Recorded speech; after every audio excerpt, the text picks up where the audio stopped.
Hello and welcome to episode 30 of I missed the cue. I Planet's film show.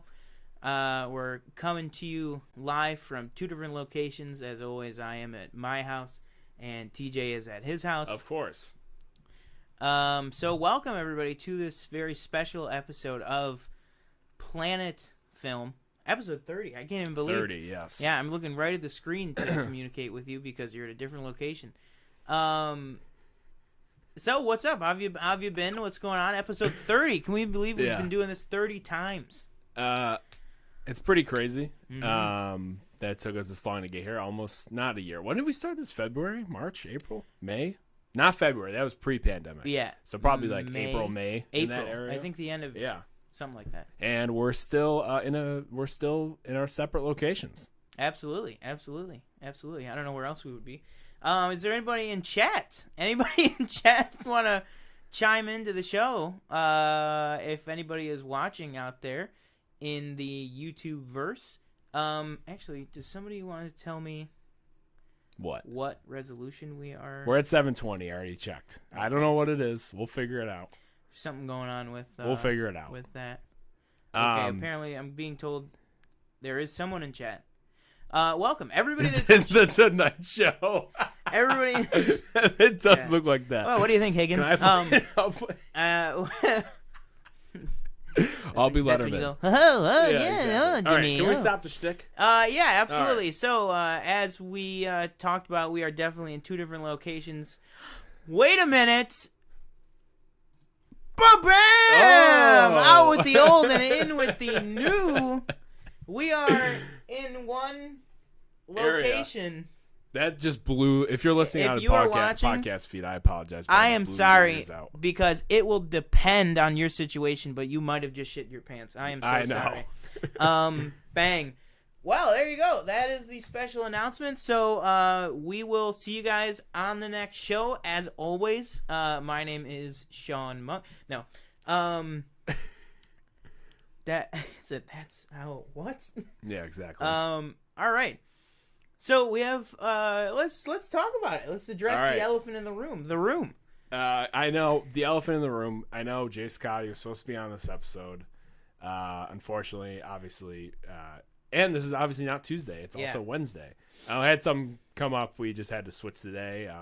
So Jay Scotty will be on. When do we do that show? Saturday, correct? Saturday for WandaVision's review. And I believe it'll be. Will it be in the morning, pre-recorded? Yes. So I work afternoon into the night on Saturday. So Jay Scotty is going to get up very early for us, which we appreciate. Saturday morning. Not very early, but like probably like 9 o'clock his time. Because he's he's on the West Coast. So we will have Jay Scotty on that one. It will be a pre-recorded show. So as always, if you guys do want to send us your WandaVision thoughts, you can always tweet at us at Planet Film Pod on Twitter. Yep. And you can let us know your thoughts. Make sure you get them into us like Friday night, Saturday morning at the latest. And we might be able to talk about them on the show. Maybe we'll put up like a poll or something on Instagram. Yeah, if something big happens or anything, or maybe like a prediction or something. It'll probably be a shorter show just because we'll probably do it at like noon, and I gotta be like at work at 2, so probably just be like an hour, if not a little bit less than that. But yeah, so we are gonna have 3 people on that show. I believe Jay Scotty is the first real guest we've had that wasn't also like a host, like because we've had me, myself, TJ, and Donald on that show. Yeah, Brandon. What about Brandon? On okay, Planet Hero. Yeah, so Jay Scotty's will have the title of the first outside guest on Planet Hero, which is very, very cool. He said when I told him that, he said he was very honored. Well, we are honored to have you, Jay Scotty. I know you weren't available tonight, so I know you're probably watching this on the replay. But thank you so much, and we are excited to record that with you on Saturday. Let's see, what else do I want to talk about first? So the other elephant in the room, we are now fully in a studio. We rent this. It's about $200 per month. Yeah, it's a great deal. We basically are living. If you ever heard the story of the old woman in the shoe. This is the heel of the shoe.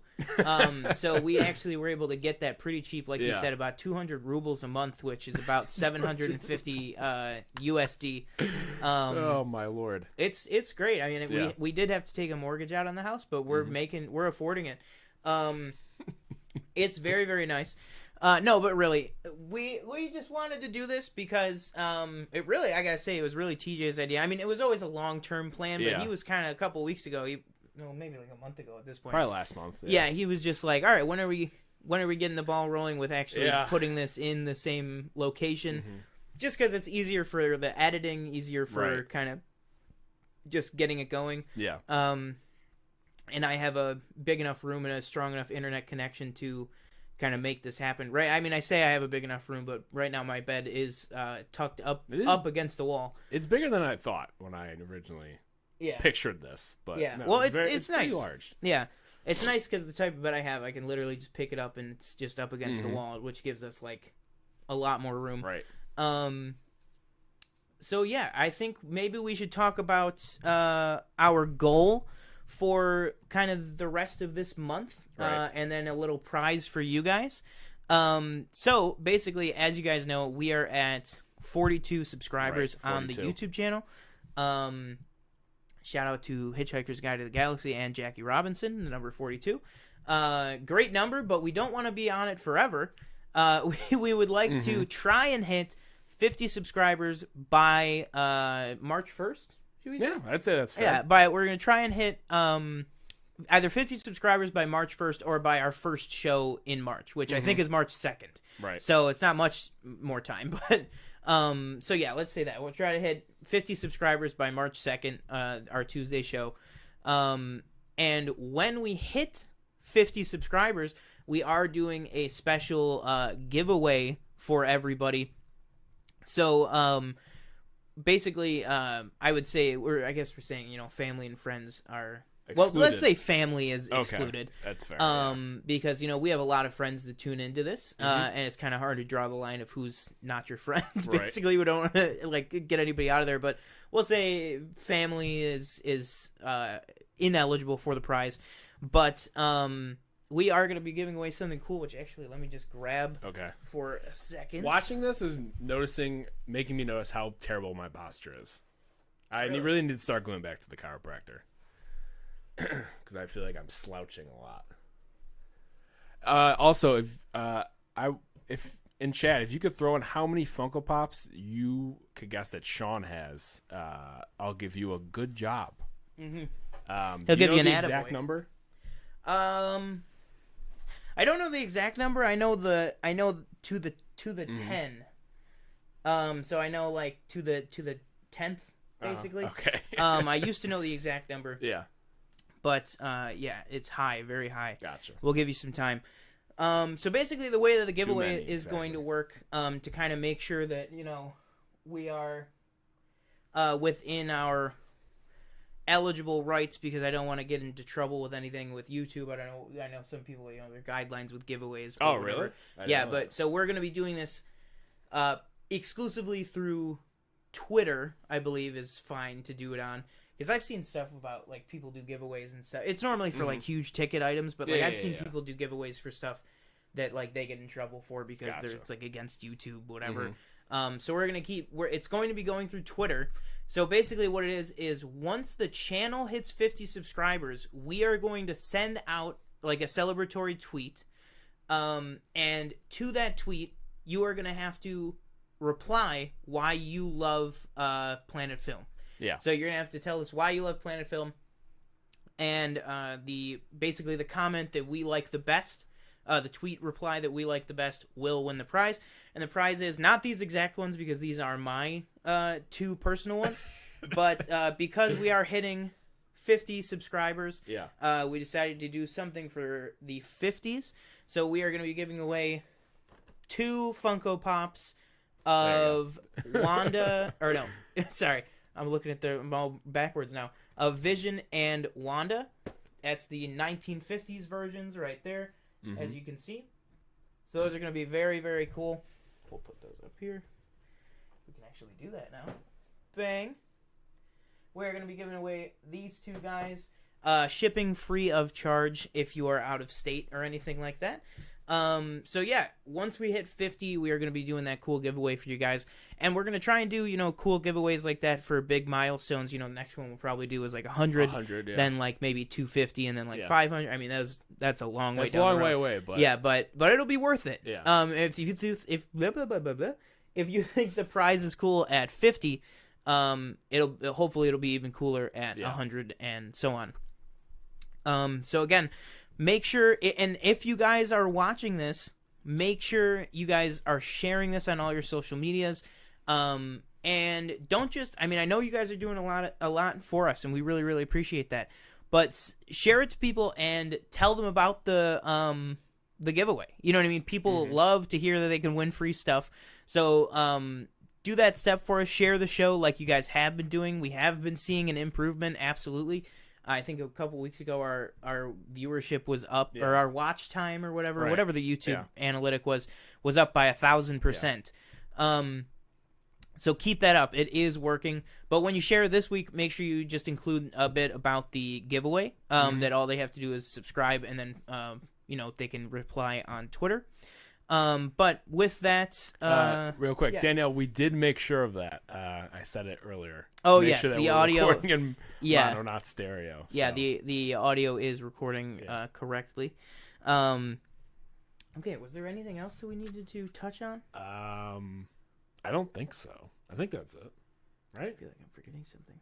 Do we want to talk about the new thing that is delayed, or no? We could just show it off when it is finished. Yeah, I'll say that. Okay. So the how do I want to say this? There is something else cool coming that should be ready for next Tuesday's show. That's as much as we're going to say. We're not going to give away what it is. Other than we'll say it was almost ready. Almost. It was almost ready for tonight. Yeah, and then but it got a little delayed. A little delayed. A little miscommunication. But well, we will get it eventually. Yeah. It will be coming eventually. And so we're hoping to have that for you guys next week. And we'll show that off. And hopefully it'll be something that you guys will become very, very familiar with for a lot of time to come. It's something that we want to be kind of a permanent thing going forward on the Planet Film Network. So yeah, that'll be very, very cool. And you guys will know what it is next week, hopefully. As long as there's no further delays or anything. All right. So did you want a water, by the way? I have this little thing down here. What is that? Is it full? I can't. Yeah. Okay. I'm going to get my water real quick. Okay. All right. You want to start? Yeah, where's your water? Oh, it's over there? Right. Okay. So we're starting on Bullet Train, correct? Who doesn't have a mini fridge? Correct. You like my big white face? Yeah. Can they even hear me? Yes, they should be able to. Well, because the mics are so No, sensitive. yeah, see your thing's going on. Also, yeah, actually, I just want to take a moment and just to... Oh, shit. Crap, hang on. Live TV, folks. Yeah. Live TV. Oh, could you not see it from that angle? No. Oh, okay. It's been a busy day here at the network. Mm-hmm.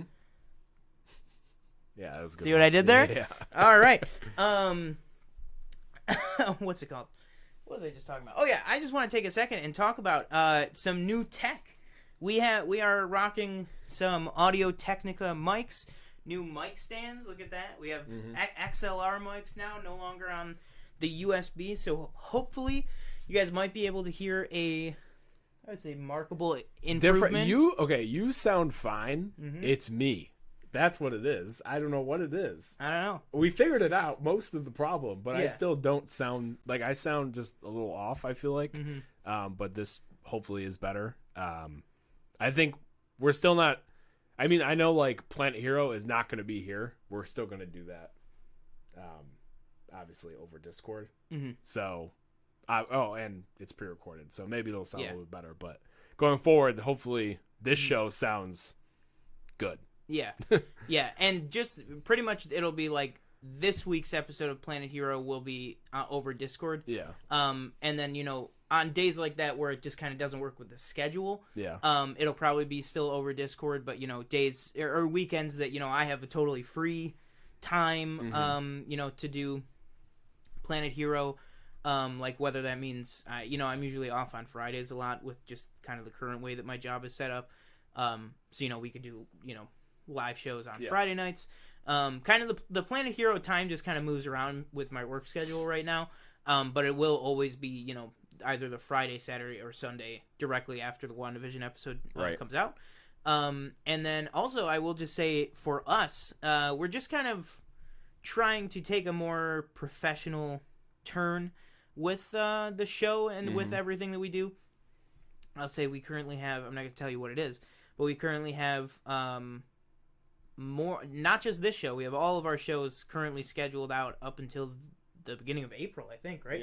Yeah, up through the end of March.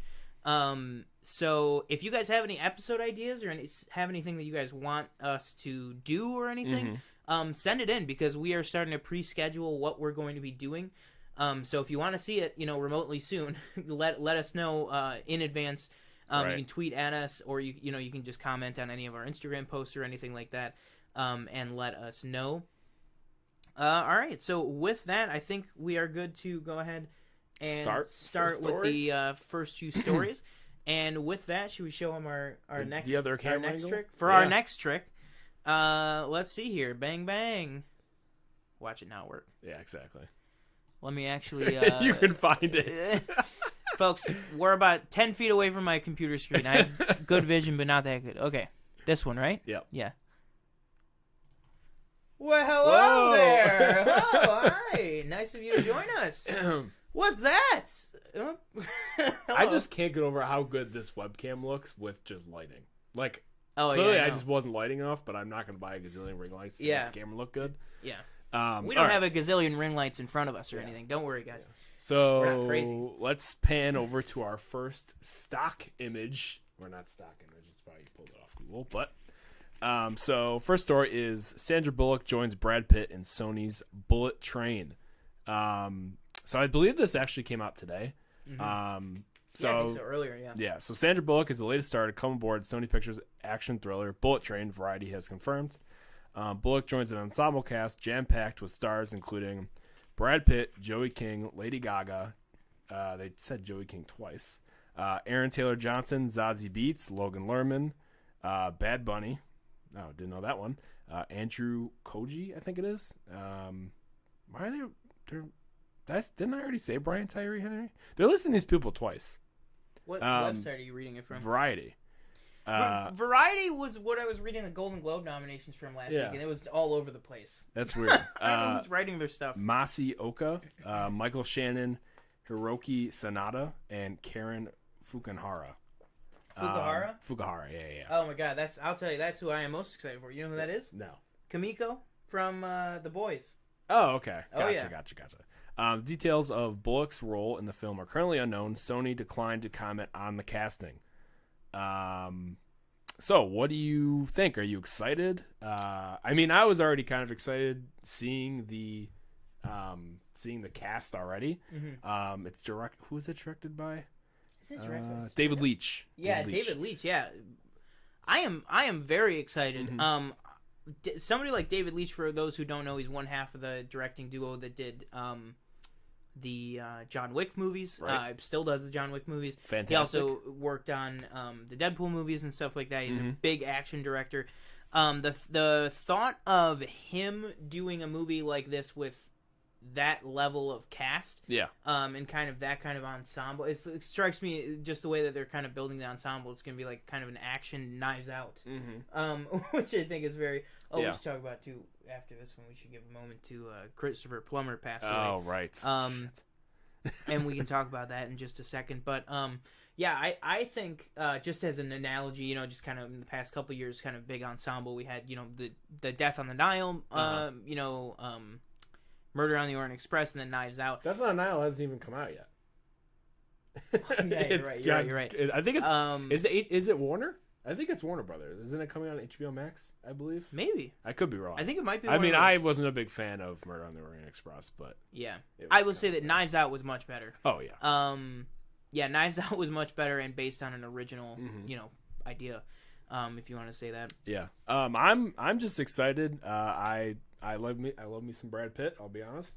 I love Brian Tyree Henry, especially in Atlanta. He's amazing in that show. If you haven't watched it, it's a Donald Glover show so it's Donald Glover, Zazie Beetz, Lakeith Stanfield, and Brian Tyree Henry. So it's like a bunch of like heavy hitters already. And I guess it's based on a novel called Mariah Beadle. So I'm not sure, but it says it follows 5 assassins who find themselves on a bullet train, which I don't really know what that means. There's like a fast train. It says in Japan, so those. Yeah, that's Japan. The maglev train in Japan. The one. Gotcha. Do you remember the Wolverine? Wolverine. You never saw it. Right? I think I saw. I don't know. Not X-Men Origins. The one in Japan. No. I think I saw that one. The train sequence in that's the bullet train. Okay, gotcha. Yeah, it's like the one that goes like super super fast. Gotcha. And then they realize that their assignments are related. So it sounds like Murder on the Orient Express / like John Wick, like action packed. Yeah. So yeah, I'm excited for that. Which I am all for, absolutely. So yeah, let's talk real quick about this past week. We did unfortunately lose Christopher Plummer, right? Who obviously, for those who don't know, I don't know how you don't know, but we basically, he was 91, right? Yeah, he was 91. Huge career. His career spanned over 7 decades of film. 217 credits as an actor. 217 credits, and still one to come. Yep. It looks like Heroes of the Golden Masks, a voiceover. It says. Last on screen. Oh no, never mind. He was in. Which one was the last Full Measure? Oh, I remember having that poster. We had a poster for it. Click that. What is that one? I think. The last Full Measure. Do you remember this poster?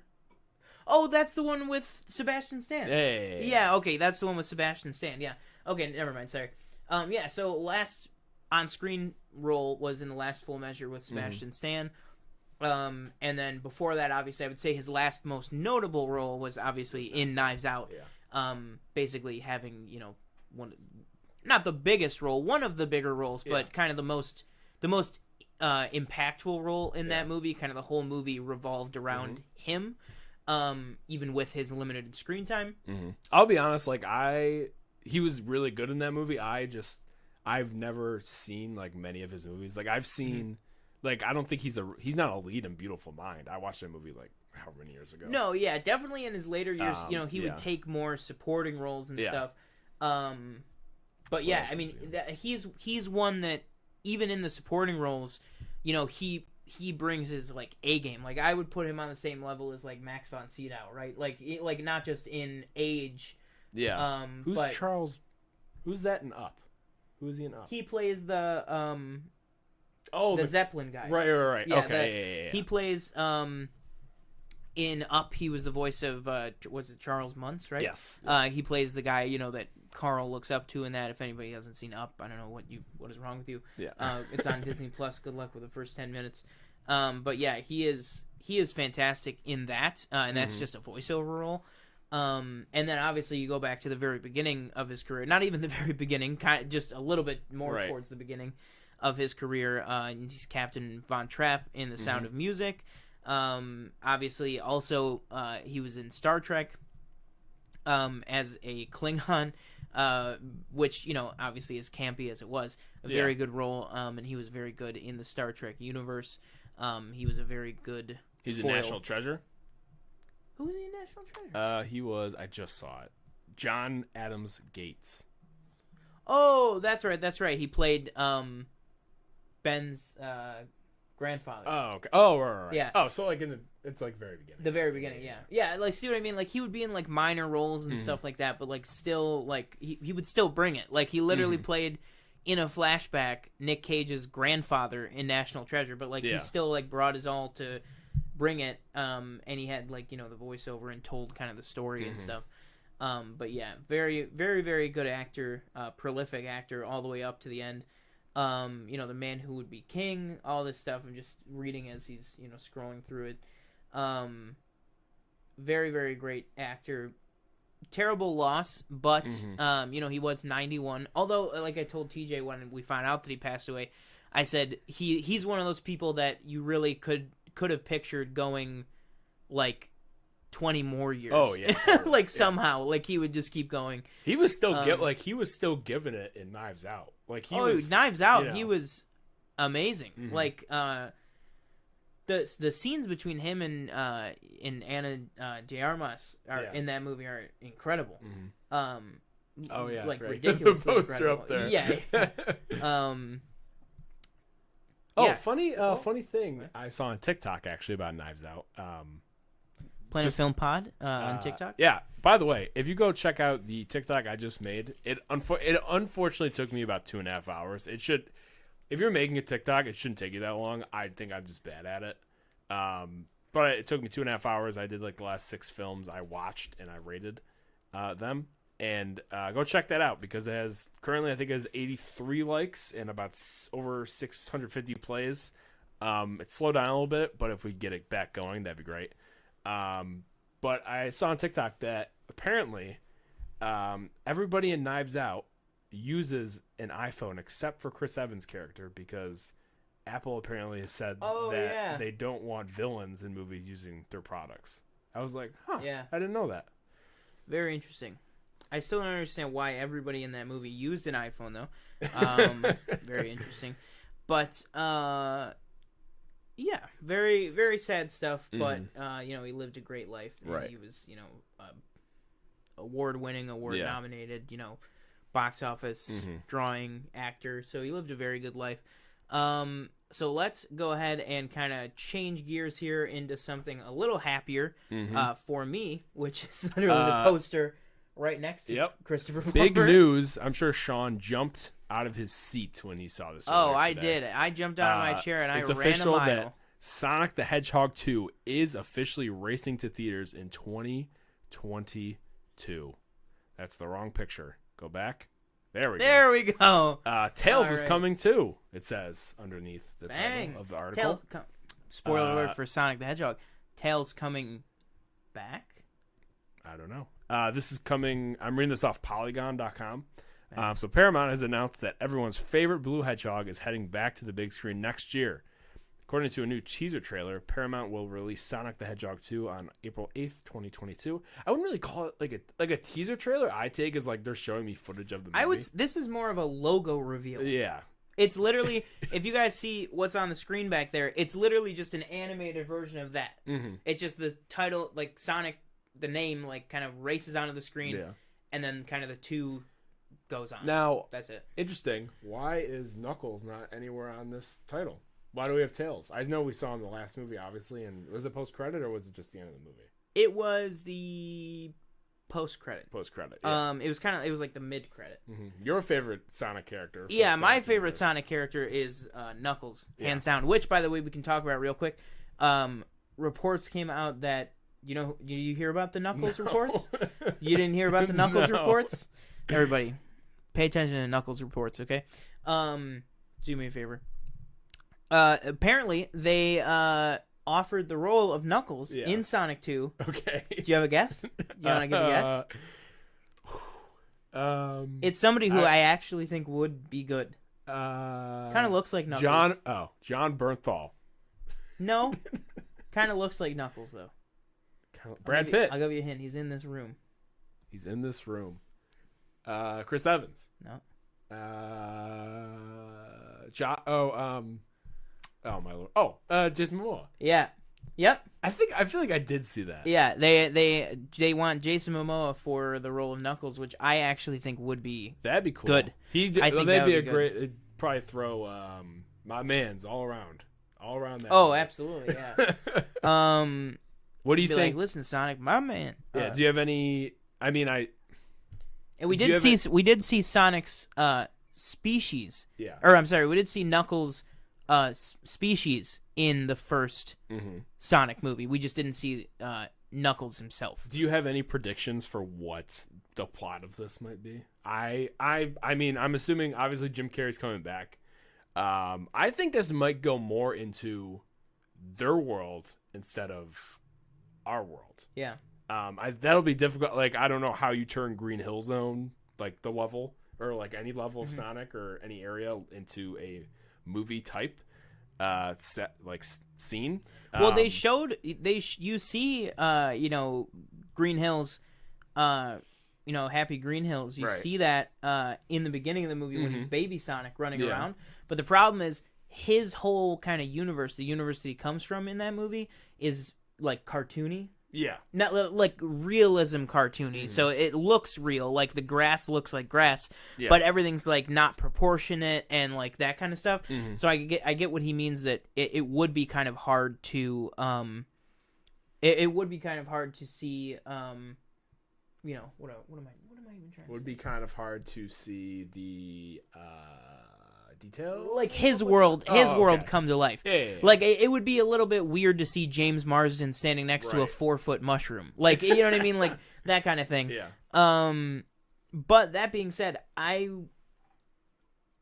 do agree. I think that we might see maybe a swap, maybe like some sort of thing that Sonic gets pulled out of our reality and maybe Knuckles takes his place. Okay. Because as we know, spoiler alert for the first one, I mean, we kind of already spoiled it, but the end of that, at the end credit, Tails is now in our universe looking for Sonic. Right. So maybe Knuckles finds a way to swap with Sonic, and then Tails finds Knuckles. And then maybe they have an altercation, but then, eventually end up like working together or whatever, probably to take down Robotnik again. I have to imagine Jim Carrey's gonna be back. I can't I know there's obviously if you can't tell, I really haven't played any Sonic game like ever. I like Sonic, but I've never played any of the games. Are there any other what are the other villains of Sonic? There's others. There's like they could do like Metal Sonic. Oh yeah, I know that. I know Metal Sonic. And then that'd be cool. The other big one could be Shadow. That would actually make more sense for almost like a swap. Yeah. Because Shadow could technically, if they did something where like they could just very easily say like, oh, he can disguise his color or something. Right. He could literally pose as Sonic. Like Knuckles is a totally different species than Sonic. But Shadow, literally, if they just like dye his hair blue, I'm sure they could just make the character look enough like him, and like kind of take his place. Did you ever play the Shadow the Hedgehog game when you were younger? I wanted to play. No, I didn't. That was like rated teen. Oh, he had like a gun and everything. He had a gun. He was like, "We're not in the Green Hills anymore, Sonic." He had like an M16 or something. Oh my gosh! I remember seeing it in Game Informer. When I used to read that magazine when I was younger. Sega. What the hell was Sega thinking on that one? All right. Do you want to move on to the next one? Yeah, we can go ahead and move on to the next topic. That's the wrong one. There you go. So if you're watching the Super Bowl, there's a few trailers. The Super Bowl also pretty boring game. Not what it should have been. But anyway. The Falcon and the Winter Soldier dropped a trailer. So actually during the Super Bowl, it was like a 30-second teaser that was like, go online and watch the whole thing. And I was like, well, that's stupid. But I get it. It's like, oh, go to this YouTube channel. Why waste money? Why waste money on a Super Bowl ad? That's true, yeah. Minimize the time, I guess. Yeah. So basically it kind of goes through showing Bucky and Sam. Oh, my Lord. I'm like losing my... Bucky and Sam. Yeah. I'm losing my mind. Kind of through the show. I think it's only 6 episodes. Shows a little Zemo action with the mask. What's Peggy's I think we should do? Niece's name? You want to do a little impromptu trailer reaction? We can do that now. Can we? We can do it right here. Oh boy! Right here, right now. We can do it, I guess. All right, let's do it. No, they won't be able to hear it. Okay. All right. We just gotta talk through it. Okay, yeah, it's fine. We just got to talk through it consistently. Okay, guys, 1 second. We're going to do this. We are going to do an impromptu... I just turned the chat off. I don't know why I did that. I think I did that just out of curiosity. Okay. All right, so let me get that pulled up because we are just going to do a impromptu trailer reaction. Because it's a very... I wouldn't do it otherwise. It's like a 2-minute trailer. Less than 2 minutes. Yeah. And guys, I don't have to edit the trailer into the video. Because we have a television. That's part of the show. Oh my gosh. Wow. We could watch us on us. That'd be really Isn't that great. pretty cool? Okay. Whoop.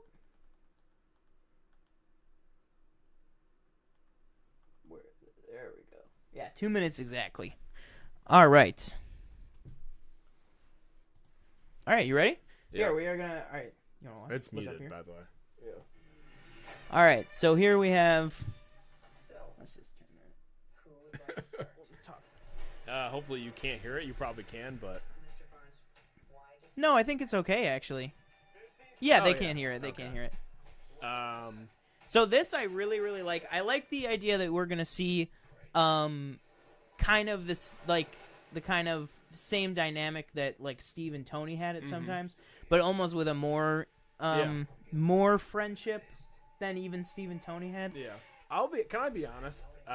This I thought was cool. Like I didn't know he had the whole mask. Like that was like a whole thing. Like in the comics. Yeah.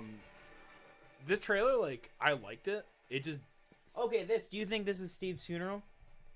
That's what people probably are saying. Oh yeah, I don't know why. So do you think Steve? You think he dies in this, or do you think to the world he's dead? To the world, he's dead. Okay. I mean, unless you put Joe Biden. We saw Joe Biden. yeah, you get Joe Biden in there. I just like. There's obviously Peggy's niece who, after watching Civil War again, I go, oh yeah, they kissed. That's kind of weird. Yeah. You mean that's Steve's niece? Yeah, exactly. I like the music choice. I like a little Migos in there. Here's the thing with this trailer. The action looks incredible. No, it does look very good. I just thought it just didn't do much for me because I'm so hyped up on WandaVision right now.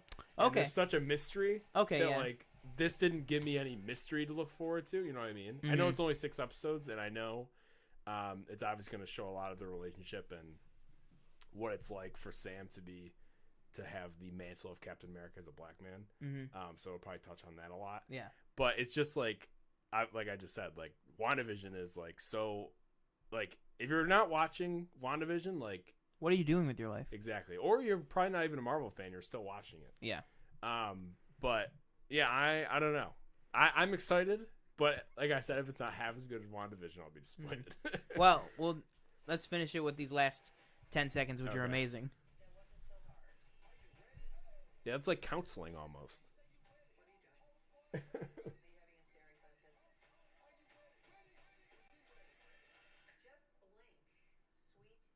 Sweet Jesus. That was funny. Excellent trailer. I am very much looking forward to the show. I just really want to, like you said, I want to know. Oh yeah, Michelle, we can't let you guys hear it because we will get taken down. Yeah. What's it called? That's why we had to keep kind of talking through it as well. I really just hope that it, like you said, I don't want it to live up to the expectation, or not the expectation. I don't want it to live up to the hype of WandaVision. I want it to live up to the hype of Falcon and Winter Soldier because it's going to be such a different show for the people that have been like, where's the action in WandaVision? Which is, it's if you're saying where's the action in WandaVision, you know how these things go. Yeah. Just wait until like the last 2 or 3 episodes. It's going to be action city. You know how a Marvel film is structured. The shows are going to be structured the exact same way. Here is all your action. I mean, this is we have highway chase scenes. Just like we have in the movies. We have huge action set pieces, explosions. The main thing which Marvel does great with action is specific action oriented around the superhero superpower. Right. So like we see, the awesome sequence that looks to be of Sam flying through like the canyon, or maybe it's the Grand Canyon, I don't know, but like flying through whatever canyon that is. So I think that would be I think it's going to be very, very cool. And I do think it has to live up to a big level of hype because of what we're talking about here with it, breaking trailer records. I think it's the number one streamed. It's the number one trailer for a streaming show. Yeah. Okay. I thought you were going to talk about WandaVision, but yeah. It's the number one. Yeah. Passing. I don't know what was it. Stranger Things. Stranger Things Probably. season 3 or something like that. That was the last one. Here, let me turn this back up. What was I going to say? I'm looking forward to this, but the next show I'm looking more forward to Loki. because I just Okay, think you're looking that'll more forward to Loki? Yeah, like this show and Hawkeye are probably my least anticipated shows. Really? Because Hawkeye suffers from the same thing for me that Black Widow suffers from. You just don't care about the which character? is like I don't care that much. Yeah. Very interesting. See, for me, it's literally almost exactly the opposite. Like, Yeah. well, I mean, I don't want to say that. I mean, I don't really care that much about Loki either. Like Loki, but... I am extremely excited for. Yeah. Like, okay, so for what we're getting this year, which let's go through what we're getting this year. Okay. So this year we got WandaVision. We're almost done with WandaVision. So we got WandaVision, right? And then we are going to get Falcon and Winter Soldier, then Loki, right?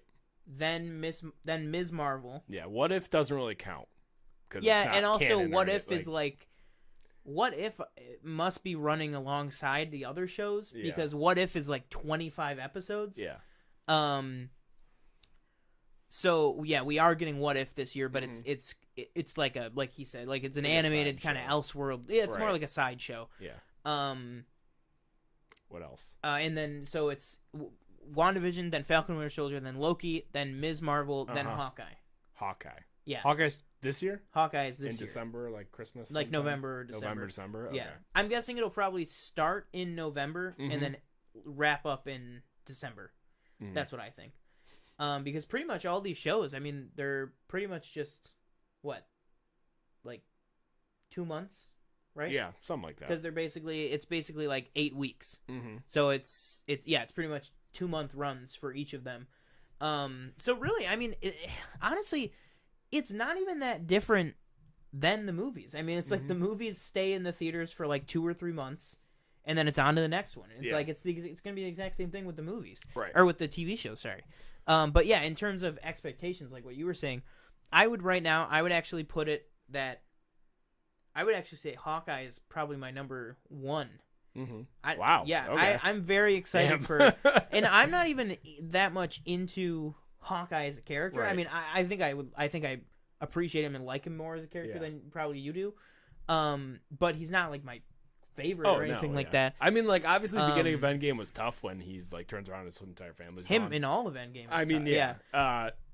It's just like who was paying for Linda Cardellini's cell phone plan for 5 years? I don't know. Not him. Maybe she had minutes. Maybe they didn't expire. Oh my lord.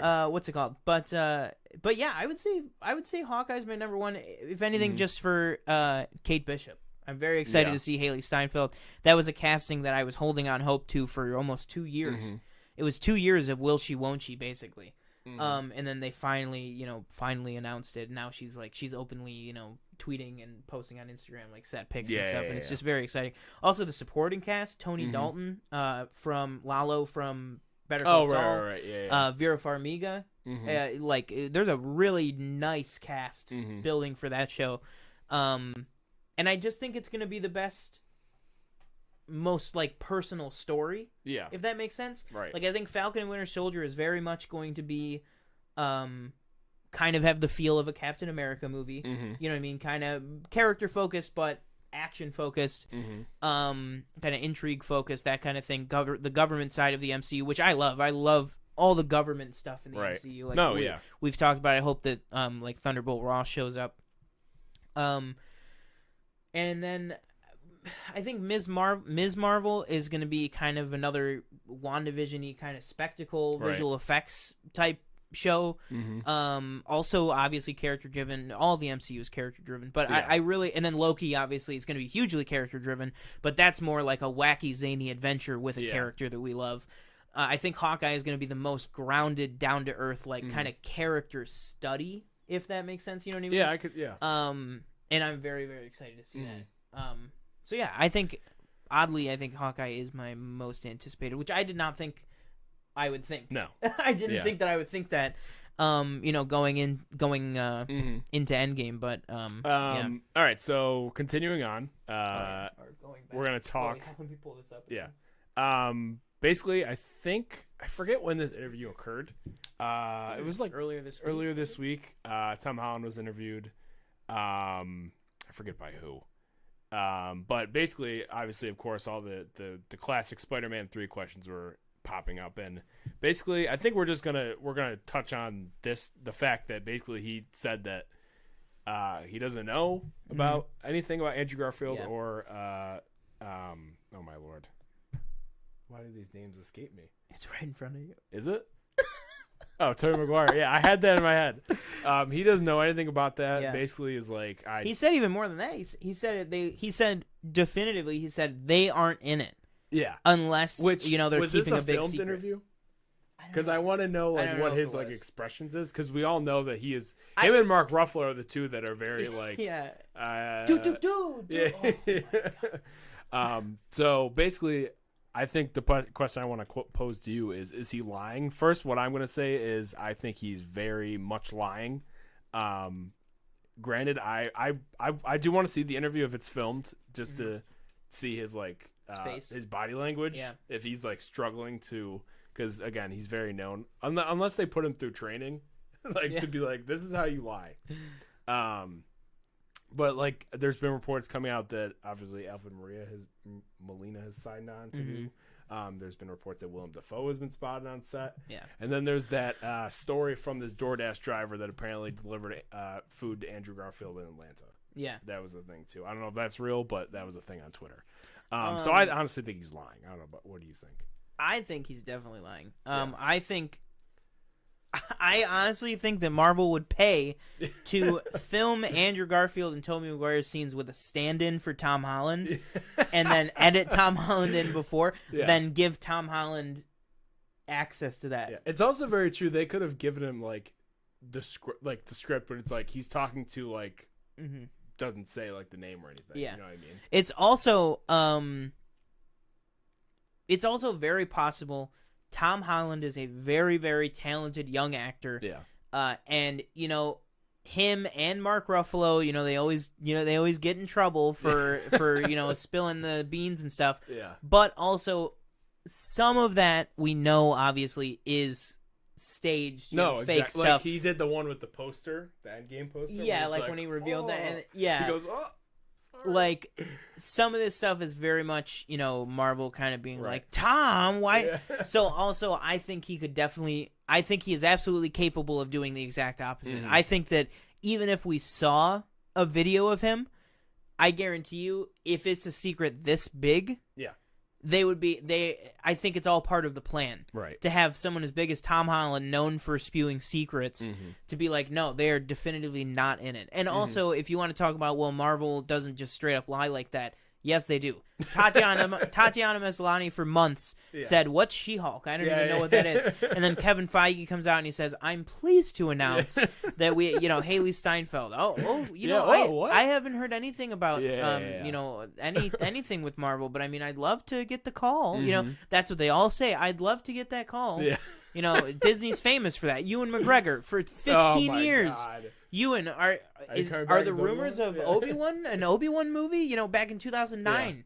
No idea. Yeah, I don't know, but I mean, I'd love to get the call. I'm not sure. They all refer to it as the call. That's what they all say. Yeah. Like I don't like Bob Iger's on the other line. He's like, so. Yeah. Yeah, this is the call. This is the call. Ewan, this is the call. Yeah.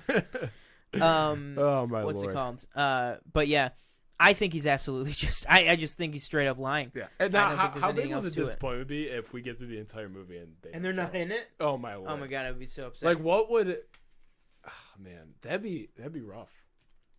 Like, it wouldn't be you losing faith in them. Good thing we don't have to worry about it. It wouldn't be you losing faith in them because it was a bad movie. You losing faith in yourself. Because I was even going to say this in the story we just talked about with, like, and what our most anticipated shows are for Marvel. Yeah. Is, like, we continue to almost put doubt, and they've proven time and time again that not to doubt. Like, Kevin Feige has proven time and time again to be like, don't doubt me because I'm going to do what you want. Yeah. What I want because I want the same things you do. Yeah, exactly. Like, he knows what the fans want. Yeah. Like, all the stuff of, people are like, oh, I bet you Charlie Cox probably isn't really in it. Right. It's like, he's definitely in it. People were even saying, like, after, like, again, I think I said it a episode or two ago, whereas, like, Endgame was like, okay, where'd he go from here? Like, you built up this 23 movie arc to get to this point, and now it's done, so now what? And he just continues to kind of pull rabbits out of the hat, especially with WandaVision. I mean, we're crazy right So next we're going to switch, not IPs, brands. So we're going from Marvel to DC. And Sean's going to pull it up on the screen real quick. Just make sure it's got the right one. We're going to look at the new images released by Zack Snyder. I think it was by Zack Snyder. The new Jared Leto Joker coming out in Justice League, the Snyder Cut. Now, this is what I'll say before I pull it up on screen. If you watch this show for any amount of time, including last week's show and the week before that, we talk about very often my immense disdain for Jared Leto. I said after watching Little Things, I said it's a good thing we decided not to review this because you would have hated it. Mm-hmm. Now that being said, I do have. Do you like him in Blade Runner? He's good. Well, I was just gonna say. That being said, I do have just outside that door a Blade Runner 2049 poster hanging in the hallway of my house, with a giant Jared Leto face on it. That is to date the only time that I've actually enjoyed a performance of his, only because I think he was. I don't know what is wrong with him with the whole oh, Morbius is so interesting because it's a character so much like myself. I liked him in Blade Runner because he was playing not the normal thing that he normally does. He was actually playing Dallas Buyers Club. He's not playing himself. I just don't like that movie. Oh, okay. Yeah. I just didn't like, and I didn't like him in it. Yeah. I just did. Yeah. Okay. I love McConaughey though. McConaughey was really good in it. I just didn't care for the movie that much, and so I didn't really like him. And Suicide, and of course. And then of course Suicide Squad. I mean, again, that's not all his. I feel like that wasn't all his. Like, I don't think he said, "Oh, what's tattoo damage on his forehead?" Like, I don't think that was his. I think a lot of that came from David Ayer. Yeah. Which like David Ayer like constantly tweets at Zack Snyder, and he's always like, Zack, man, we were just following in the footsteps of your vision, and it's like, okay. But then why did Zack Snyder take what you made and turn it into that? if you and Zack Snyder are such on the same page, why did Zack Snyder make this? Which for those who don't know or can't see, it is a much better version of. I was gonna say Joker. I don't know how you feel. I think it looks way better. Oh, I think it looks incredibly better. Yeah. I think it looks so much better. As long as he's not like. I think just like the way he played the character as well in Suicide Squad, if I recall, wasn't very good. Well, yeah, I don't like the whole. I don't like the Joker when he's like a gangster, like a you know what I mean, like with the whole scene with him and what's his name, Ike Beerholes or whatever. Honestly, if you don't know, I definitely don't know. The prison guard that he like interrogates at the poker game. Yeah. And he's like, oh, what's going on, man? And he's like, Daddy wants his toy, and he's like, it's like, or like something like that, and it's like the one thing in that. The other thing in the movie I couldn't stand about the Joker was the grills. I go, why does he have those in his mouth? Yeah. Like what? Just stop. Like the whole like the tattoo wasn't bad enough. Like even the stuff that I did like the shot at the end of the original Suicide Squad trailer from Comic-Con, the one where he's like, it's him with the little like things, and he's like, I'm just gonna hurt you really bad. Like I thought that looked cool. Yeah. Like if he looked like that and said that line, like if he was like that with like the long green hair, and like a purple suit, like a regular Joker look. Like I think actually I don't even think he has green hair there. I think his dyed green hair is at the ends. Yeah, it just looks more brooding. Like no, exactly. The problem is this on screen right now fits the universe. Right. Yeah, because the universe is dark. The Joker in Suicide Squad does not fit the universe. Yeah. And it's like there's two different universes. Like movies like Birds of Prey and Suicide Squad and Shazam feel like they're set in the same universe. Movies like like Suicide Squad and Shazam and Batman vs Superman do not feel like they're in the same universe. You're right, you know what I mean? Like this feels like that would be the Joker that we would see in Batman v Superman. Yeah. What didn't Zack Snyder like once say? Like, didn't somebody was like, Batman doesn't kill people, and he was like, yes, he does. Like, in his version, he does. Yeah. Which I think is like sick. Like, of course. Like, well, that's the thing is like there was a tweet that I saw that was about the Tyler Hoechlin Superman and Lois show on the CW, which is apparently supposed to be like amazing. Oh, okay. Like it's shot in a film aspect ratio and stuff, and it's going to be 43-minute episodes. Oh, wow. Instead of well, they're normally 43-minute episodes, but it's going to be like they said like limited commercials, like stuff like that.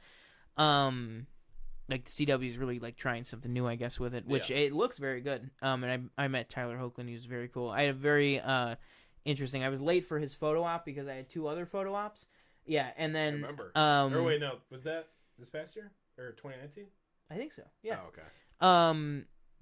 And so they were like, I was like, wait, I had to run around the photo op thing, and I was like, wait, I'm for Tyler Hoechlin. And they were like, no, Tyler Hoechlin's done. And then Tyler Hoechlin like peeked his head out, and he was like, no, I'm still here.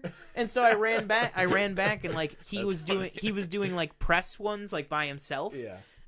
So I got to be like the last one and like cool. kind of like talk to him for like a minute instead of 10 seconds. That's cool. So it was kind of cool, and he's a very, very cool guy. Mm-hmm. And I really enjoy his Superman performance. I mean, he's been playing the character. I can't even believe that he's been playing the character since like 2015. 2015 was the first time he showed up in what did he show up in? Crisis on Earth X. Yeah. No, he was like 3 crossovers. So was he so Brandon Routh, right? He's the Superman from Superman Returns. Yeah. And then but Tyler he was also Hoechlin is CW Superman? Yeah. Gotcha. Okay. Yeah, so like the way to look at it, like Brandon Routh was Superman in Superman Returns, and then Tyler Hoechlin is like the Superman to Grant Gustin's Flash. Okay. But they all crossed over right. in Crisis on Infinite Earths. Yeah. That was the same crossover on the CW that what's his name? Ezra Miller showed up in. Right. Chokey McChokerson. Still no word on that. Yeah, still no word on that. Nobody's addressing it. But yeah, to wrap up the Joker thing, I mean, it's a cool look. I'm very interested to see this. Apparently, this is not his only look in the movie. Like, apparently, the hair and stuff is how he looks in it. But they said that basically, for those who don't know, this is in the Nightmare sequence, which was set up all the way back in Batman v Superman. And so they said he has this kind of look where it's like he's like in a surgical outfit almost, and then he has another look where he's kind of covered in.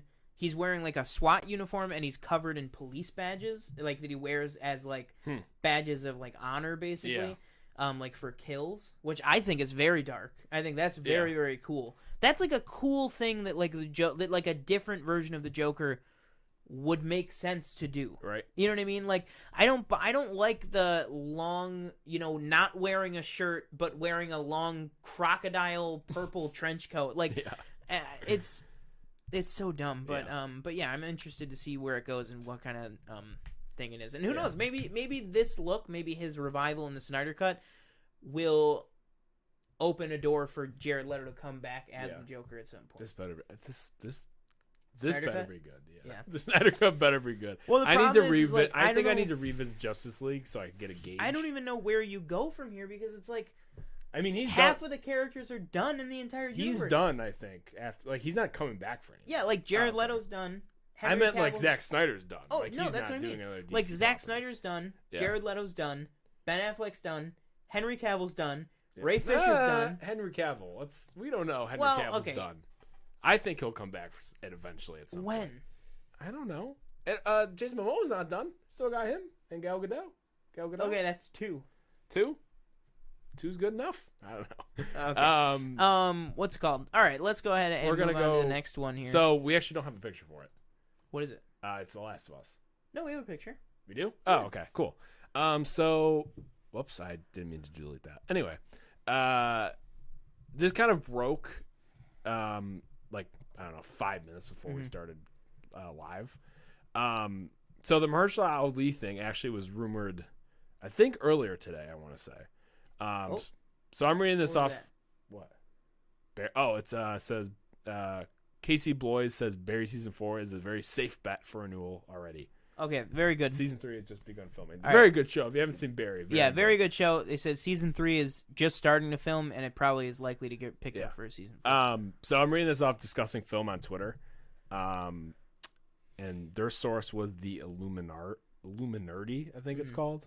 So this was Mahershala Ali is rumored to have been offered the role of Joel in HBO's The Last of Us series, and then about an hour ago, Discussing Film tweeted Mahershala Ali circled the role of Joel, but he is not expected to be cast, and that was coming from THR. So I trust that. When was it? 4 hours ago. That was they were 4 hours ago that he rumored. See, I totally believe both of these. Yeah. I don't think this is like some bogus thing made up. I think definitely. I think it's cool that he was offered. I mean, it's showing that hours before they corrected the story, they didn't say Mahershala Ali cast. They said reports are saying Mahershala Ali was offered the role of Joel, which he clearly was. Yeah. And then he turned it down. Can I tell you who I think should be Joel? Well, because I was just gonna say I love Mahershala Ali as an actor, but I didn't want him for this. He never came to my mind really. No. I think the only logical choice is Oscar Winston Isaac. Duke. No, not Winston Duke. Oscar Isaac. Oscar Isaac? Yes. Like Poe Dameron? Yeah. Bruh. Apocalypse look himself? At him, look at him in the trailer for Dune and look at this picture of Joel. Oh, yeah. I mean, I could see it. I'm biased. I think it's got to be Nikolai Coster-Waldau. Oh, right, you did say. And now you want to talk about the second part? All right. So Ellie was, I guess, confirmed. I think right, confirmed. Yeah, confirmed to be cast as Ellie. This is confirmed. This is confirmed on THR. Bella Ramsey, who played what was her name? Lyanna Mormont. Lyanna Mormont in Game of Thrones has been cast as Ellie in the show. So how old is she? Exactly. I don't know. Because Ellie in Last of Us 1 is... I don't know. Okay, so she's here's probably a question. Like 15, 16. So here's a question for you. Yeah. Do you think if we get a time jump, like if they adapt the first game and then we move on to the second game, do you think that we could see, because she is so young, do you think we could see another Ellie, like an older woman, like an older actress come in and play her? I do. You do think it could be? Yeah, she's 17. So, okay. She's 17. Okay. Yeah, she doesn't look 17. No, she looks very young. That's why I think if they want to adapt both games, because there's such a big time jump, I would think they could open the door to another actress to come in. Now, anybody that I discussed this a little bit with Sean earlier when I got here. Anybody that says that, like, any fan of let's get some people in the live chat here. Everybody that's watching, there's people watching. Join the conversation. Any fan of Last of Us that's played the games, it's like, that's not who Ellie should be. Well, the creative director of the game is involved with the show. So basically, if the creative director and the writer of the game says that this is who they want as Ellie, then that's who they want as Ellie. Yeah. Like, I don't want to see anything. Like, even if Mahershala Ali was cast, I don't want to see it like, well, Joel's not a person of color. It's like, well, they thought Mahershala Ali was the best person who represented Joel. Yeah. So that's what you're getting. So either just don't watch the show if you don't like it. But yeah, I thought this was a good cast. I'm trying to remember. She was kind of like in and out in Game of Thrones, wasn't she? Yeah, she was more in, like the last season, right? Kind of. Oh, you know what? Actually, it makes sense now that she's like 17 because she was in a very early season. I think she was even in season 1. Yeah, season 1 or 2. And then she went away for years, and then she was big. She was real big in the last 2 seasons. Right. She was in Judy. And I won't spoil, what happens to her character. But a great kind of story arc. Yeah. How many does it say? 18 credits so far. Does it say how many seasons? How many seasons? It says 2016 to 2019. Okay, yeah. So she was probably in she probably started in season 4. 9 episodes she was in. Yeah. She probably started season 4 or 5 or something like that. What is your excitement level for this show? For the show? Yes. I know when I first heard about this, I played both games. Have you finished the first one? I lent it to you, I believe. I don't know if you finished it. Did I lend it to you? I don't know. Did you? I thought I did. Did Maybe I sold it. No, I bought it digitally. I bought both of them. Gotcha. Yeah. That was back when the unemployment was I was flowing. very excited just with HBO's track record. Yeah. They produce very high quality content. Is this HBO or HBO Max? It's just HBO, they said. Aren't they the same thing? Are they the same thing? I think they are. I don't know. Why wouldn't they be? They are the same thing. They have to be. I get like there's an HBO channel, but I don't think you make something for HBO and then don't put it on HBO Max. So maybe what it is like Locked Down, right? Ugh, did not air on HBO, the channels. Okay. But Last of Us will. I think that's what it is. I think things air on HBO Max regardless. Well, it doesn't matter really because if you have an HBO subscription, you have HBO Max, don't you? No. Are you it's sure? Still two separate things, yeah. Oh, you can get HBO wait, hold on, because through your cable provider. I have HBO Max from my parents. My parents subscribe to HBO through their cable provider, and I have HBO Max. Maybe they just got rid of the regular HBO service. Because I know they don't have like HBO Now, HBO Go. That's just like HBO Max. Did they get rid of Now and Go? Yes. Oh yeah, then I guess. Because it's all just HBO Max then. Yeah. Huh. Okay. That was weird. You heard it here first, folks. All right, we'll see you in the next episode of Planet. What was it? Planet Show. All right. What? But yeah, your excitement level. Like out of 10, I would say like an 8 out of 10. I think it hinges on who they cast as Joel. Gotcha. I think if they pull it out and they say Nikolai Coster-Waldau, Jamie Lannister from Game of Thrones. They've clearly gone back to an actor from one of their most successful, maybe their most successful show. Yeah. So, what would you think if another True Detective alum with Joel, Vince Vaughn? Vince Vaughn. I didn't watch season 2. I stopped halfway through. I've only seen the first. I actually season. said that as a joke. I actually think he doesn't Vince Vaughn. He doesn't really. Well, he doesn't. I can't picture Vince Vaughn. He doesn't really look like Joel. Yeah. But neither does Mahershala Ali. I think Vince Vaughn has shown he can be a really good dramatic actor. Mm-hmm. I think Vince Vaughn could pull it out. I don't think he would. No, I don't think they would offer it to him. No, Woody Harrelson. Woody Harrelson? Yeah.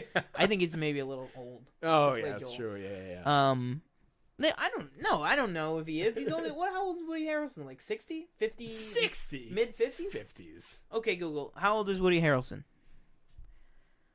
Let's Woody see. Harrelson is 59 years old. Oh, right on the 59. brink. You know what? Honestly, I think everybody in True Detective would be good. Except maybe Taylor Kitsch. What season is that? X-Men Origins Gambit. I don't know. All right. Do we have another story? I think that's it. We did Sonic. I think we're done. All right. Well, the last thing that I just want to talk about is that we are finally getting Frasier Funko Pops, and that is what we need to talk about. Hey, baby, I hear the music calling. The revival. Did you hear about this? New Frasier news? Yeah.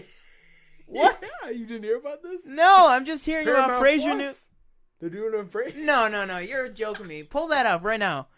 There is not Frasier news, I did not know this. Oh my lord! You're telling me that there's new Frasier news, and I did not know? It's with an S, not a Z. I don't care. This guy. Frasier reboot at Paramount Plus? ? What? Insert requisite tossed salad and scrambled egg. I'm assuming that's like an inside joke of Frasier. I don't know. May finally here because that long gestating Frasier revival may finally be on the verge of hatching. Oh. TV Line has learned exclusively that Paramount Plus, the streamer soon to be formally known as CBS All Access, is circling the years in the making project, which would find Kelsey Grammer reprising his iconic role of Dr. Frasier Crane. I am losing it right now. Can I get your shocking thoughts as you find this out in about 2 seconds? I'm really surprised you didn't see that. I thought I didn't know. Oh my gosh, I'm like losing my mind. I've been excited for, like they say in that article, it's been years that they've been talking about it. Yeah. Yes. Yeah. Bring everybody back. I mean, have it be about Frasier, and Frederick or something, you know what I mean? Have it kind of be the same forced living situation that Frasier was. Have you watched Frasier? Did you watch the beginning at all? I started Cheers. Oh, that's okay. Yeah. And I know you think Frasier is like hands down better than Cheers, right? Frasier is hands down the better show. Okay. Frasier is hands down better than Cheers. Like I don't even think I got to Frasier and Cheers. That's how like early I really? was in the show. Yeah. What's it called? Yeah, like do like a forced like living situation where like Frederick is Frasier's son, like then he has to like come home and like live with his dad or something. Also move Frasier back to Seattle. Like I don't think you can do like Frasier was so kind of like how like Friends was so like quintessentially New York.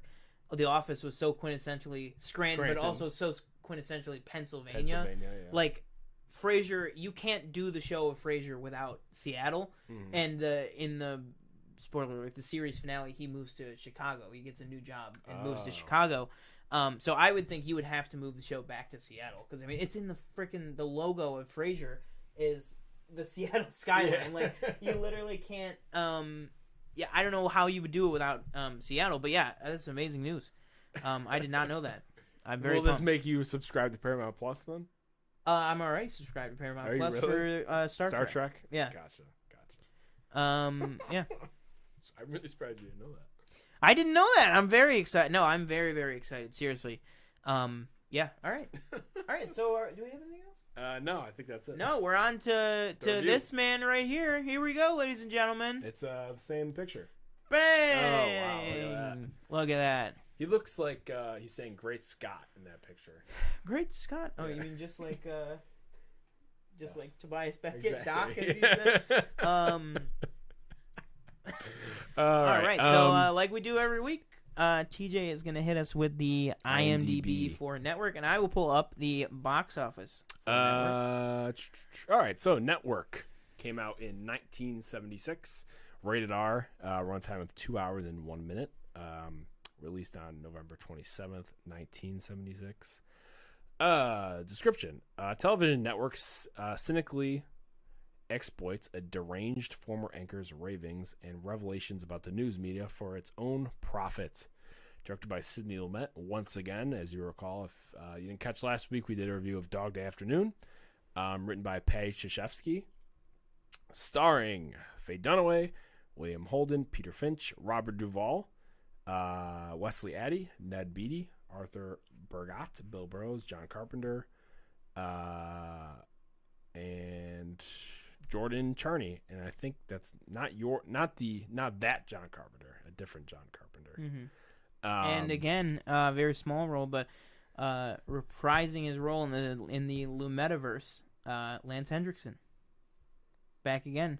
Right. Played FBI Murphy right. in Dog Day Afternoon, and then he played one of the lawyers working with the Ecumenical Liberation Movement. Oh, okay, gotcha. in this one, but yeah, you could fool anybody to think it's the exact same character. Yeah. He's basically wearing the exact same suit from the 70s in both movies. You ready for this shocking box office? I'm ready. Well, I will tell you this. I'm just gonna give you a guess. What did this movie make? Can you tell me the budget? Is it on there? If it's not on there, I don't think so. I'd have to imagine this is like it actually might be on IMDb. Oh, it actually is on there. Oh, no, 3 million or 3.8 million. All right, so I'm gonna guess it. Well, guess how much it made internationally. Internationally, I'm gonna guess. Sorry. What do I want to say? I don't know. Yeah, like foreign. Foreign, yeah, okay. Like foreign. not including not in the domestic. Yeah. Okay, yeah. I want to say like 50 million. No. Less? You think 50 million it made? It just seems like a movie that is. You want to know? Yeah, sure. It made $880. Oh. I thought you were gonna say like 880 million. No. $880. Made $880. I mean, I thought I was like, oh yeah, like maybe it's a movie that wasn't very popular. Like it was one of the flying under the radar ones. But wow, that's not a lot. You know when it made that? When did it make that? 1 year ago. Oh, seriously? Was it not released foreign? It was released. It made $880 at one theater. Okay. In South Korea. Okay. On February 11th, 2020. Wow. For a quote limited 2020 re-release. It did one show. What is that? That's like the disrespect. That's like 100 tickets It's like it must only been like 1 day or something. Wow. And then domestically, can I guess? Sure. Yeah. I think is Lifetime. I'm assuming. Yeah. Okay. I think it probably made like 30 million. A little bit high. Oh, yeah. 23.6 million. Gotcha. So definitely made its budget back. But no way like a smashing box office breaker. Yeah, like did not make anywhere near as much as like Dog Day Afternoon. Right, yeah. Like not at all. Like Dog Day Afternoon was a much bigger hit. Yeah. This is coming like 1 year off the heels of that movie. So yeah, let's go ahead and break it down. Do you want to go? Actually, I'm going to ask you go first. What do you? Whoa. I want to know what your initial thoughts were of Network.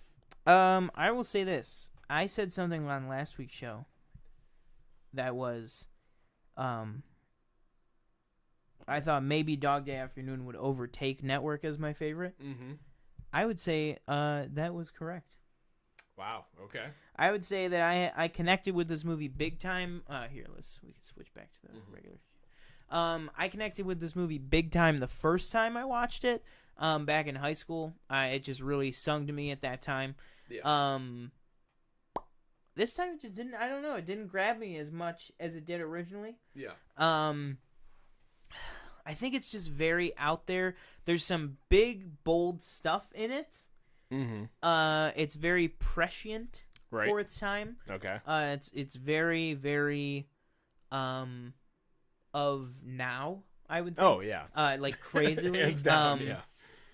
I think I was watching a portion of it with my mom. And she basically said, like, it's crazy because all the stuff that he's talking about is exactly how it is now. Oh, yeah. And I was like, she was like, nothing's changed. And I was like, yeah, because this movie is talking about this is when it changed. Like the 70s, like all that stuff, like Vietnam, that's when everything got the way it is I was now. watching the local news last night. Oh, that's I think it was after, I think me and Danielle were watching something beforehand. Oh, we watched the Britney Spears, like, Hulu thing. And, the local news was on, or maybe, yeah, it was that, and then that end of the CBS evening news came out, so that's national, right? And I just immediately was like, wow, like especially when they're listing like the lead-in stories, I was like, wow, there's a complete difference between national news and your local news, and just like the stories that are being talked about. Basically, what I thought of this movie was I thought it was very well done. A lot of yelling, especially from my man Robert Duvall, a.k.a. Tom Hagen in Godfather. And our man Howard Beale. Yeah. Again, like you said, it's very relevant today. Especially, like, it honestly didn't go the way I thought it was going to, because I thought, like, it was just going to be about, manipulate, like what are they, like, I forget if it was like a quote in a movie or like sex sells, where it's like violence and these stories sell. Like, as much as people say like they don't want, like, I wish there was some positive news. Nobody watches that. Yeah, no. Like, no, like people want to know, like, not maybe want to know, but the things that sell are like violence and things that are happening in the country that usually are pretty negative. Yeah. So I thought it was going to be like about that. I didn't think, well, it is about that. It's also very much about them exploiting this guy who basically lost his mind. I didn't think that was in it at all, honestly. Like, I thought he was like, I thought it was like he, in the beginning, he basically says he's going to die, he's going to kill himself on air. And I just thought we wouldn't see him for the rest of the movie. Really? Because I didn't know. Like, I didn't know what I think I said it last week where I think in 2019, I believe it was, or maybe beginning of the pandemic, I started this movie at like 2 a.m. or something on Netflix, and I just never finished it, and then it eventually like left Netflix, so I just haven't watched it. So this is the first time I watched it all the way through, and yeah, like I didn't know what was happening basically until throughout the movie when he's still at the network, and he's basically like, yeah, like I'll do this, and then obviously you have the other kind of like side plot with Faye Dunaway and William Holden's characters. What did you think about that? I thought that was just Faye Dunaway, like I just didn't know, like I kind of got like where it was coming, like why it's there, but I just was curious. Like, what do you think of that whole story? I think it's just like this kind of move. Like the movie is just it's got multiple storylines in it. Like it's pretty much all the storylines share the same characters, right? But like they kind of do different things, like different character interaction kind of storylines. And I think that one was really just to show, just another aspect of what American life and kind of business American life, if that makes sense. Like not just everyday American life, but kind of that New York, like a lot's going down. Like people really like they cope with things in different ways. Right. I think it was a good storyline. I'm not a huge Faye Dunaway fan. Like I think she's kind of frightening. Yeah. Like to like. I mean, in this movie, you really had to be able to act because everybody's yelling all the time. Yeah. Like you have to be able to show emotion. I think they all do that very well, especially Faye Dunaway. I thought. Oh yeah. Yeah. Like everybody was like, I thought it was interesting. Like with you're seeing the corporate structure of basically every huge company, Amazon, Apple, television networks, obviously in the country where it's. You know, you have the president, or you have the anchor, and then you have like the president of the news division, and then you have the programming, and then you have like the president of programming, and then the CEO, or the president of the news network, and then you have basically this bigger company that's bought the network, and then you have that company's main guy at the network, which is Robert Duvall, and then you have the big boss, which is I don't remember Mr. Jensen. Mr. Jensen, yeah. Yeah. So I thought that was very interesting. Yeah, I liked it a lot. I don't know, like, not to compare them, but like I don't know if I liked Dog Day Afternoon more, or if I just like I said last week, Al Pacino's just crazy as that character. Yeah, and they're just so different too. They're just very different. Yeah. What did you what did you think of like what's his name? Oh my lord. Howard Beale. Like, what did you think of his character? Did you like Howard Beale as a character? Yeah. Like, obviously he's crazy, but like. Yeah. Well, I think it's one of those things that I think it is something that I don't think he would have been crazy if things had kind of played out differently. Like, I think the story kind of starts with also another aspect that we should talk about is there's narration in this movie. Oh yes. Now, does that guy do trailers? Maybe. He has like a trailer dead, voice. But well, okay, not now, obviously. But he sounded like that guy that would, if you ever rented, like not rented or maybe rented, if you had like an old VHS, there would be like coming soon to home video. Yeah. You know that guy. And he's almost the way that the narration is that I can describe it. He's not the trailer voice that goes like Harrison Ford in. Yeah. He's the guy that goes like I don't know. I'll just pick something like Jurassic Park or something like he's kind of the narration that would go like, what if I told you that there was a park with dinosaurs that you could go to at this very moment, like that kind of, like he's that kind of stoic, just kind of explaining it to you. He's not like the only person not yelling really is the narrator. Like he's very like calmly just kind of, he just comes in every once in a while and just kind of brushes you up on where the story is, and if anything needs more context or anything, which I think is a great tool that the movie uses very well. Like basically it gets you going, it lets you jump right into the plot kind of midway through the story already, right? Like you start off the movie with the narration, you see shots of New York, and then you kind of start seeing Howard and Max kind of walking, and he's like, the year is 19, or he kind of actually goes over an entire thing of Howard's career. Yeah. He's like, he started at CBS, and then by 1969,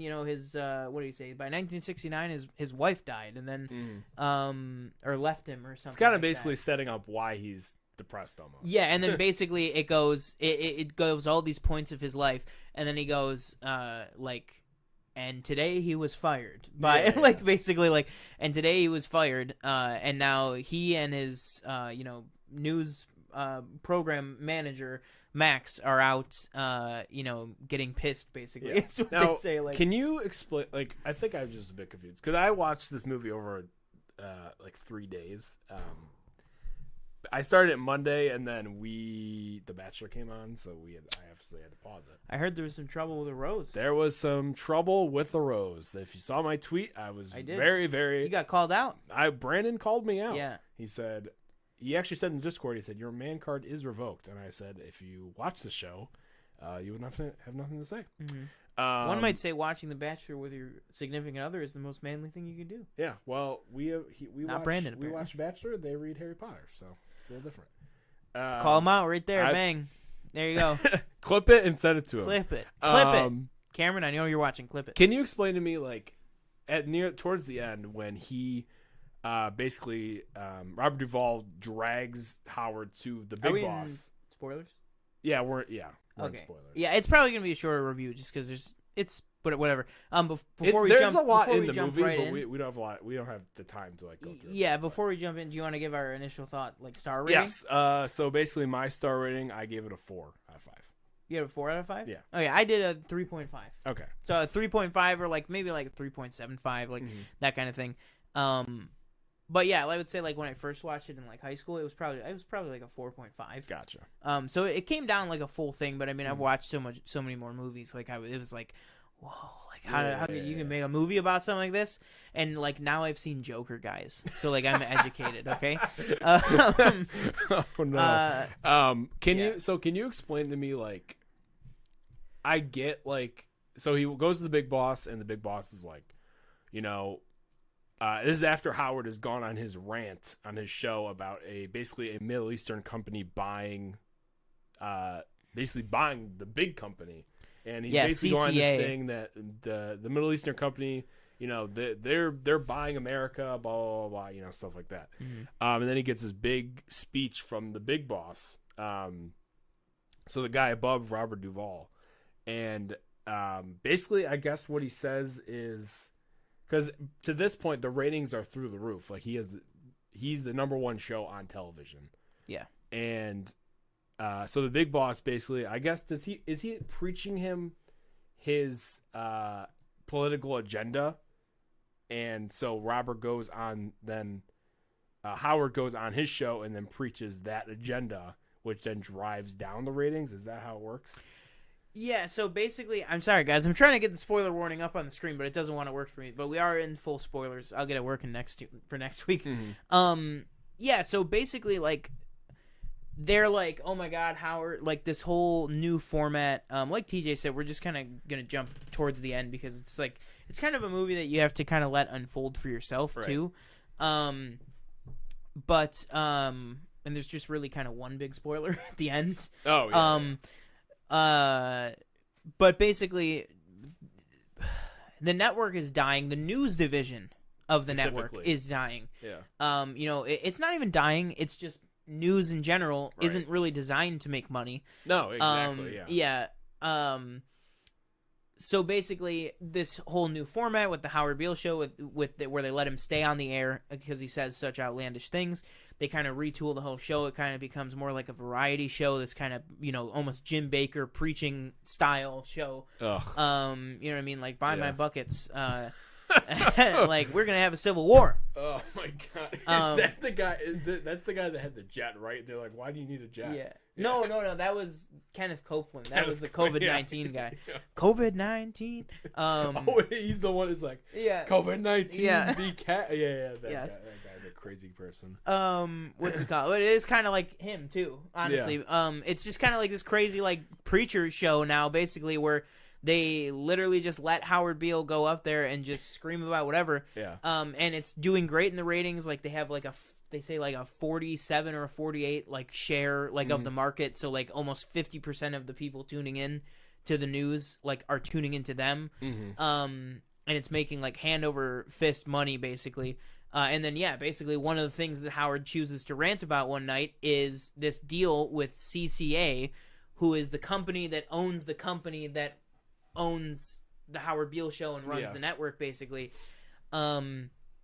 So I forget if Howard even knows that that's the company that owns the network, or if he's just so crazy at that point that it's just kind of not clicking for him.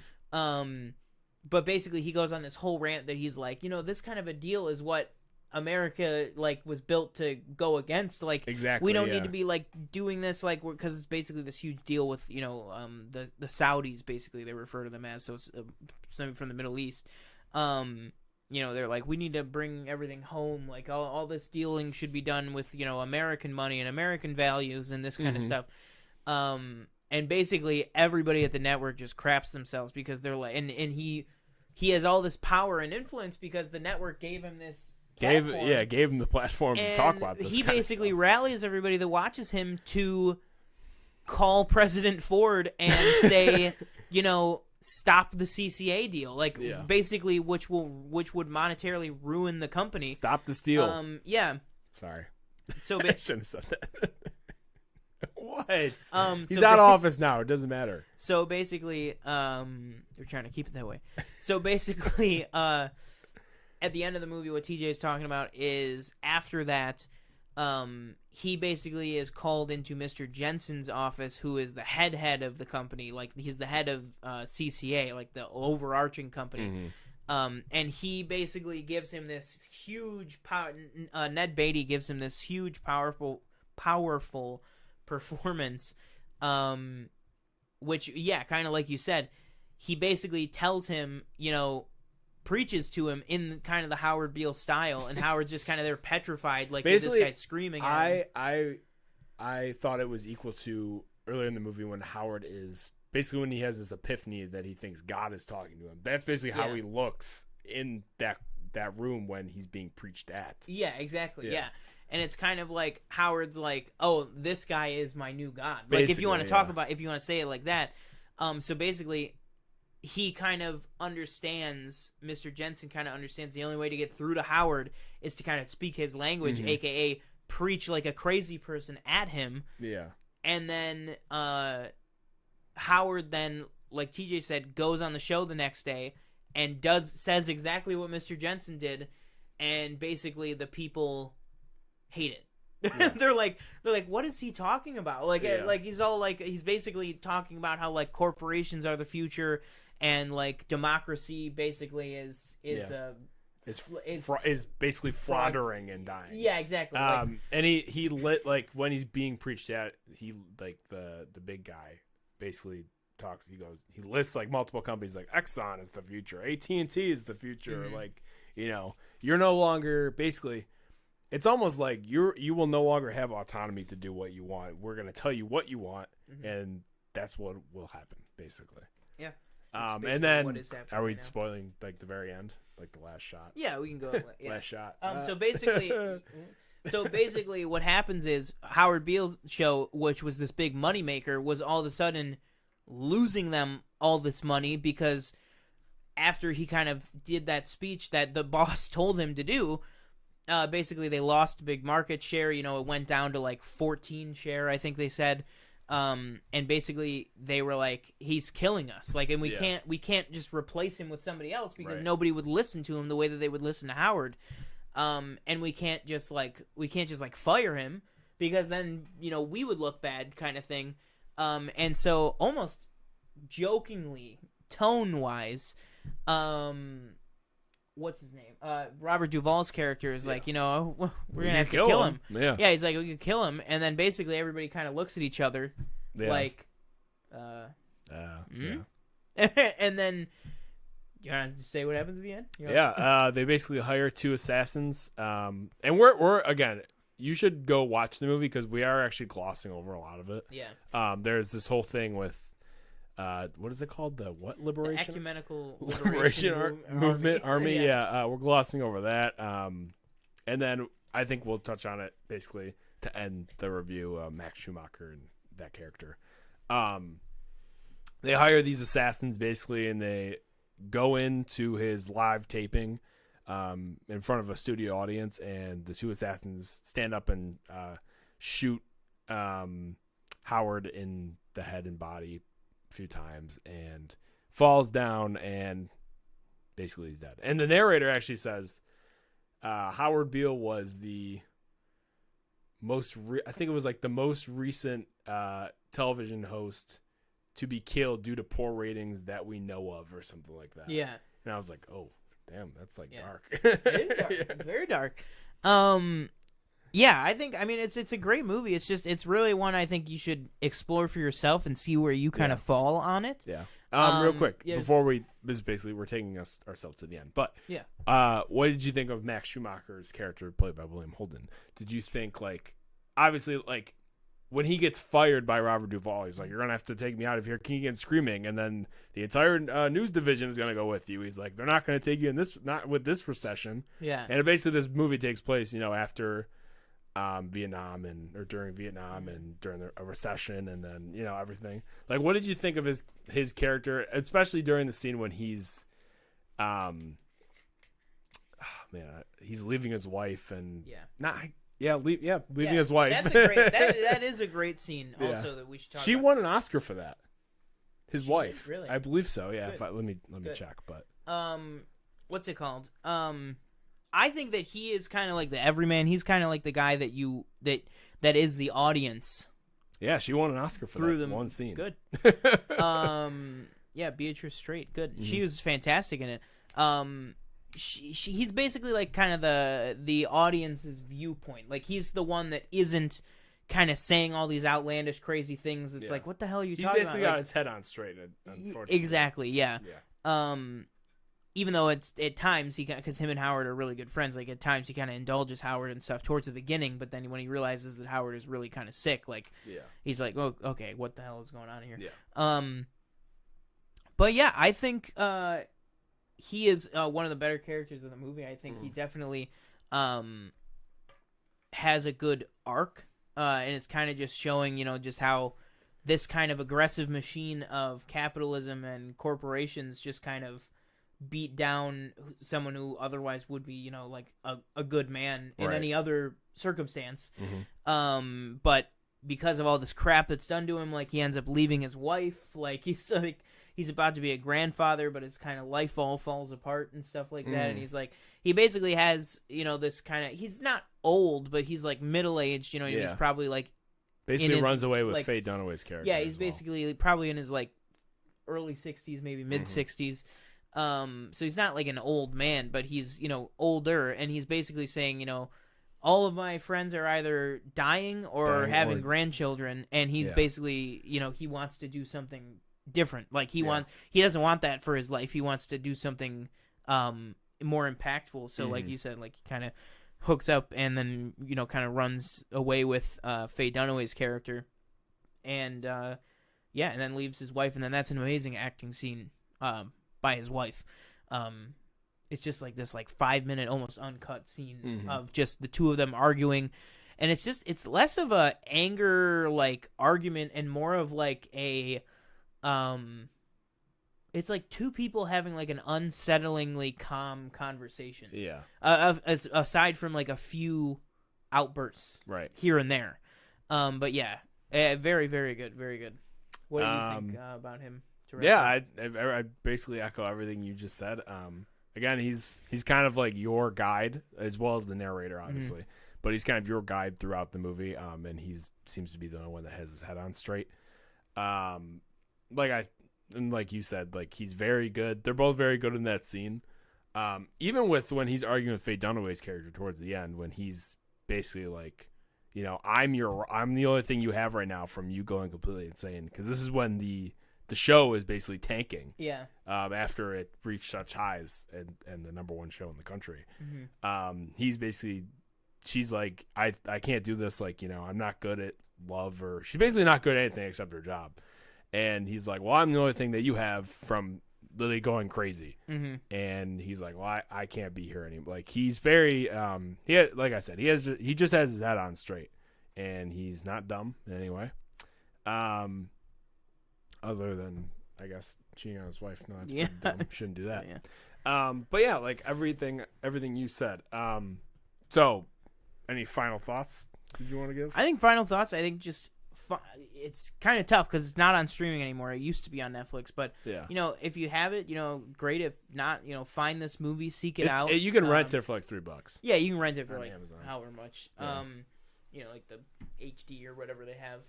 But yeah, I would say, find it yourself, and kind of explore it and see if it speaks to anything in you. I think that'd be the most interesting thing with this movie, because it kind of just touches on so many different aspects of life then that kind of correlate to life now. So yeah, that'd be yeah. I agree with you. I think it's definitely, you should definitely watch it. I probably agree. I think I probably like Dog Day Afternoon more, even though this is very present today. Like they're both very present movies today. Like they could very well, they both have a message to say in 2021, even being made in the 70s. But yeah, I think it's a great film, great acting, great directing. Yeah, cool. I think it's great. Awesome. So I want to touch on, actually, I have a question for next week. So I know we were going to do, these Sidney Lumet films, like, could we possibly pivot and do Malcolm and Marie next week and then do 12 Angry Men the week after? I don't know what we had scheduled originally, but that's what we had? Yeah, okay. That's what we had. Because I think, especially like, you already watched Malcolm and Marie, I right? did, but okay. I have to rewatch it because I'm still kind of 50. Like, I don't know what I haven't I really don't know what I think yet. Because again, basically how YouTube works, obviously there's an algorithm, but you kind of have to keep in the up-to-date things to have clicks. Yeah. That's why WandaVision has to, like, we have to have that out by Sunday at the latest. Yeah. Because even though it's still you only get an episode a week, people kind of veer off toward, I'd probably say Monday is, people aren't looking for what you thought in a previous episode. They're looking for something that's coming up in the coming week. Like, if we didn't have to work, we would be doing WandaVision reviews Friday morning. Yeah. Like, we would be doing WandaVision reviews Friday at, 2 p.m. Yeah. Like, literally, we were doing it as soon as possible. But, yeah. Yeah, so is there anything else that we need to touch on or anything like that? No, I think that's it. All right, well, again, once we hit 50 subscribers, guys, we are going to be doing a giveaway on Twitter for these two lovely Funko Pops here, 50s Wanda and 50s Vision. It will not be these two exact ones. These are my two. We'll have other ones. And if if you live far away or anything, or if you live wherever, we'll have it shipped out to you. So yeah, with that, that'll do it for the new format show for Planet Film. Catch us Saturday at 8. It'll be pre-recorded WandaVision review. And we'll have Jay Scotty on. So if you don't know who he is, you'll see him. And then, yeah. Bang.